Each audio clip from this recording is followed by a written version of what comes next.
আসসালামু আলাইকুম এভরিওয়ান, আশা করছি সকলে ভালো আছেন। আমাদের আজকের রেসিপি কেক নাস্তা রেসিপি। আশা করছি আপনাদের সকলের কাছে ভালো লাগবে। ভালো লাগলে অবশ্যই আমাকে একটু সাপোর্ট করে যাবেন।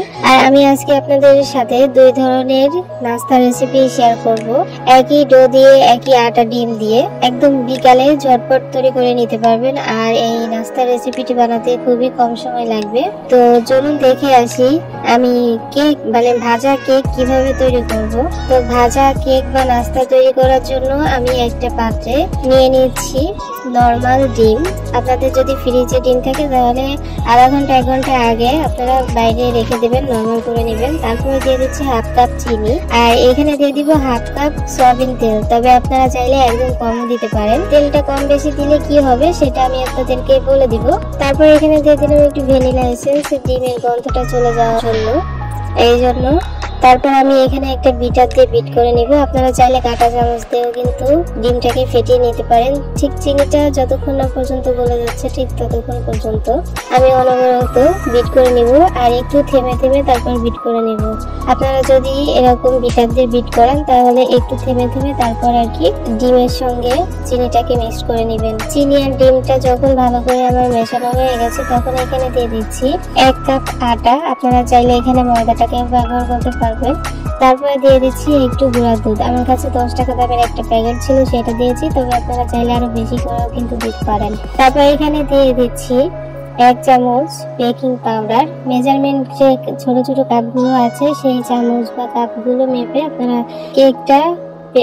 কেকের উপকরণগুলো দেওয়ার চেষ্টা করবেন। তারপর দিয়ে দিচ্ছি হাফ টিস্পুন লবণ দিয়ে এই শুকনো উপকরণগুলো খুব সুন্দর করে টেনে নিতে হবে। ভিতরে যদি কোনো দানা দানা ভাব থাকে তাহলে হাত দিয়ে ডলা দিলেই কিন্তু দানা ভাবটা একদম মিহি হয়ে যাবে। তো দেখতে পাচ্ছেন আমি শুকনো উপকরণগুলো খুব সুন্দরভাবে টেনে নিয়েছি। আর এবার এর সাথে মিশিয়ে নিব এরকম ভাবে। এখানে এক্সট্রা কোনো পানি অথবা লিকুইড দুধ ব্যবহার করার দরকার নেই। ডিম এবং তেলের সাথে খুব সুন্দর করে মিশিয়ে নিতে হবে। যখন মেশানো হয়ে গেছে ঠিক এরকম হয়ে এসেছে। আর আমি তেলটা একটু বেশি দিয়েছিলাম, যার জন্য এখানে এক্সট্রা কোনো ঘি অথবা তেল হাতে মাখানোর কোনো দরকার নেই। তবে আপনারা চাইলে যদি তেলটা কম দেন, তেলের পরিমাণটা কম দিলে অবশ্যই হাতে একটু তেল অথবা ঘি লাগিয়ে নেবেন, তাহলে হাতে আর লেগে যাবে না। তো দেখতে পাচ্ছেন আমি এখান থেকে এক সাইজ করে নিয়ে তারপর ছোট ছোট বল করে নিচ্ছি যাতে সবগুলো একই সাইজ দেখা যায়। তো বেশ কিছু কেক আমি তৈরি করে নিয়েছি দেখতে পাচ্ছেন। এখন আমি এগুলো তেলে ভেজে নেব। তেলের মধ্যে একদম তেলটা অল্প গরম থাকতে থাকতে এই পিঠাগুলো দিবেন বা নাস্তাগুলো দিবেন, তাহলে দেখবেন যে আস্তে আস্তে ফুলে ডাবল হয়ে গেছে। আর একটা কথা বলে রাখি, এটা কিন্তু অনেক বেশি যে তেল দিয়েছিলাম আমি সেই নাস্তাটি বানাচ্ছি। আর এই নাস্তাটি বানানোর পর ভাজার পর দেখা যাবে যে অনেক বেশি ক্রিস্পি হয়ে গেছে আর এতটাই সফট যে উল্টাতে পাল্টাতে একেবারে ভেঙে চলে গেছে, গুঁড়ো গুঁড়ো হয়ে গেছে। তবে গুঁড়ো গুঁড়ো হোক বা আস্তে থাকুক, খেতে কিন্তু অসম্ভব মজার হয়েছিল, একদম ক্রিস্পি। আমি আপনাদেরকে একটু পরেই দেখিয়ে দিব যে কতটা ক্রিস্পি হয়েছিল এই নাস্তাটি। তো আমি 2 চামচ দিয়ে একটু আলতো হাতে আর কি তুলে নিচ্ছি, উল্টিয়ে পাল্টিয়ে নিচ্ছি, তাহলে সব কেকগুলো আর কি নষ্ট হয়ে যাবে। তো আমি অনেক সাবধানে করার পরও দেখা গেছে যে অনেক বেশি আর কি ভেঙে চুরে গেছে, যেহেতু অনেক বেশি তেল দিয়ে ফেলেছি আমি তার জন্য। তো এটা হলো এক ধরনের নাস্তা। তো এটা এই ব্যাচ ভাজার পর আমি দ্বিতীয় যে ব্যাচটা ভাজবো সেখানে আমি অফ ক্যামেরায় ওই ডোয়ের মধ্যে আরো কিছুটা আমি আটা দিয়েছিলাম।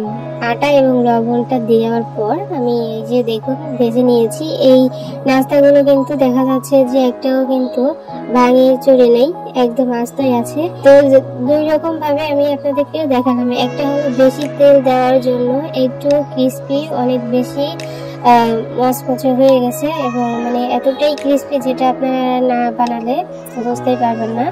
তো দেখুন আমার রেজাল্ট এই হলো। পরের যে ডো ছিল সে তার মধ্যে আমি অনেক বেশি তেল দিয়েছিলাম, সেই তেল ভাবটা কাটানোর জন্য আমি আরো কিছুটা আটা দিয়েছিলাম, এই জন্য এরকম বড় বড় সাইজ একটু ভাঙেনি। আর বেশি তেল দেওয়ার ফলে এই হলো আমার নাস্তা। দেখতে পাচ্ছেন কতটা মচমচে আর কতটা ক্রিস্পি। দেখতে যেমনই হোক না কেন খেতে জাস্ট অসাধারণ মজার হয়েছিল, যেটা আপনাদের বোঝালে বুঝতে পারবেন না যদি বাড়িতে ট্রাই না করেন।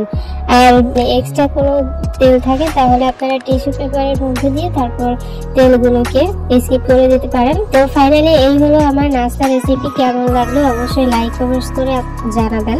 সবাই অনেক ভালো থাকেন, সুস্থ থাকেন। আমার পরবর্তী ভিডিও দেখার আমন্ত্রণ জানিয়ে আজ এখানে বিদায় নিচ্ছি। আল্লাহ হাফেজ।